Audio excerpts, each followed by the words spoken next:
hello everyone दिनै आङो दंफैयो चिरां डिस्ट्रिक्ट खैलामैला बाजाराव ओमफ्राय नै अट'आ लाइनल' दं आरोना ओमफ्राय दिनैहाय टट' गारि सालायग्रा जायखौ बुङो फिरफिलि बिथांमोननिबो खैलामैलायावहाय एस'सिएशन दासिगोननो दा आं नायहैनि मा रोखोम जादों ओमफ्राय ओरैहाय अट' एस'सिएशननिजों ओमफ्राय ओरैहाय टट' सालायग्राफोरजोंहाय जायखौ बुङो फिरफिलि एसे कन्ट्रभार्सि जालायबाय थायो आरो बाजार दिन मा बिदिन इदिनो मानसि सेलायनाय मानाय जायो दा बेनिखायनो ओरैहाय बेटारि गारि सालायग्रा फिरफिलि गारि सालायग्राफ्राबो माने एस'सिएशन दानाय जाबाय आरोखि ओमफ्राय नै जोंना आसोलफ्रा मानसि गैथ'वा दा आं एसे देखायनायसै आरोना बेखौनो दा बेनो नै लोगोफोर खैलामैला बाजारा एकदमबारे लांदां फादांल'खा आरोना बाजार दिना जिखिया जा मंगलबार सुनिबाराव जायो आरो सप्तायाव खेबनै जायो ओमफ्राय बाजार दिन नङाब्लाथ' मानसियानो गैखा जाखायो ओमफ्राय नै ओरैहाय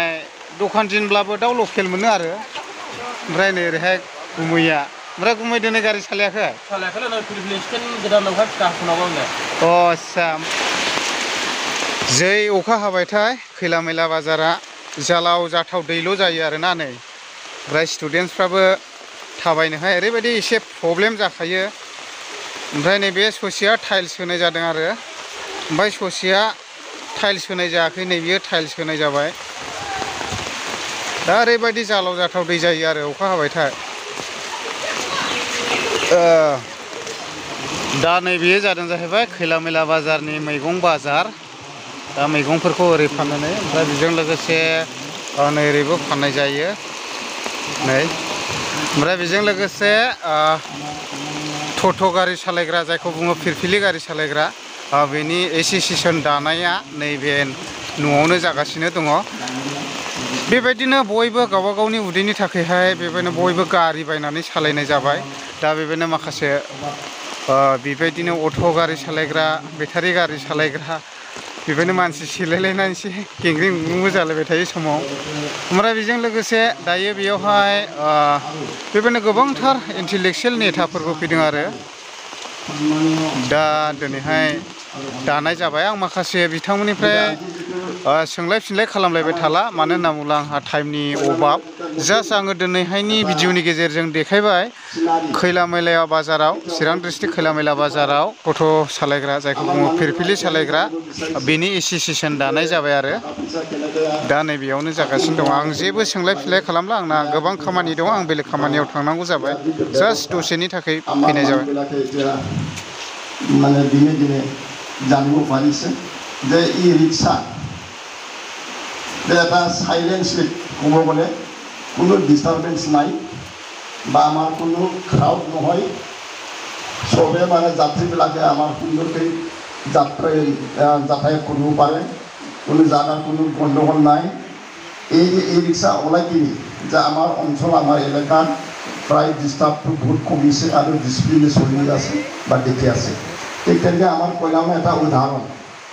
এই যে ই ৰিক্সা লৈ আগত যিটো যেনেকৈ কোনো নিয়ম নীতি চাৰা যিটো চলাইছিলে ব্যক্তিগত হিচাপে চলাইছিলে কোনো ইয়াত ছিষ্টেম নাছিলে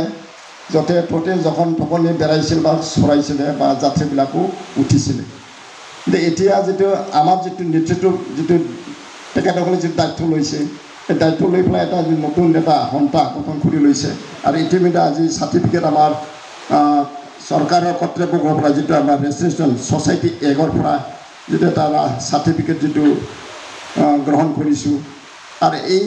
চাৰ্টিফিকেট গ্ৰহণ কৰাৰ পিছত ইয়াৰ যিটো এক্ট থাকে ইয়াৰ ৰেজিষ্ট্ৰেশ্যন বা ছ'চাইটিৰ যিটো এক্ট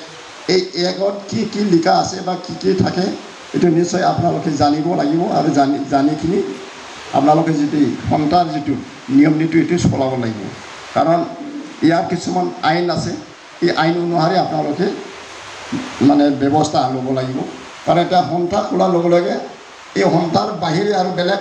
আমাৰ এই কইলামৈলা এলেকাত যিমান মানে ই ৰিক্সা বা টট' যিটো গাড়ী এই টট' যিবিলাকে চলাই আছে বা লৈছে ঠিক আপোনালোকে নিশ্চয় এই সন্থাৰ জৰিয়তে এই টট'বিলাকো আপোনালোকে নিশ্চয় ব্যৱহাৰ কৰিব মই এইটো অনুৰোধ ৰাখিছোঁ আৰু এই সন্থা এইটো খুব যত্নকৈ নিশ্চয় ল'ব পাৰিব বা লৈ কিনে কামটো কৰি যাব কাৰণ এইটো সন্ধ্যা অহাৰ লগে লগে ইয়াত বহুত নিয়ম নীতি থাকিব আমাৰ এটা মানে কি কয় ঠাই ঠিক কৰা হ'ল কি কয় এটা পাৰ্কিঙৰ যিটো চেণ্ডিকেট যিটো জাগা ঠিক কৰা হ'ল এইখিনি এই সময়ত আহা যাহা ডিচিপ্লিনভাৱে টাইম টেবল লৈ পেলাই আমাৰ পেচেঞ্জাৰবিলাকক বা যাত্ৰীবিলাকক নিশ্চয় য'ত ক'ত যাব ইয়াত নিশ্চয় এটা স্থানীয় এটা জাগাত এইটো আপ ডাউন বা চলি থাকিব ইয়াৰ যিটো সুবিধা আমাৰ অঞ্চলৰ যাত্ৰীবিলাকে নিশ্চয় ভাল এটা সুবিধা পাব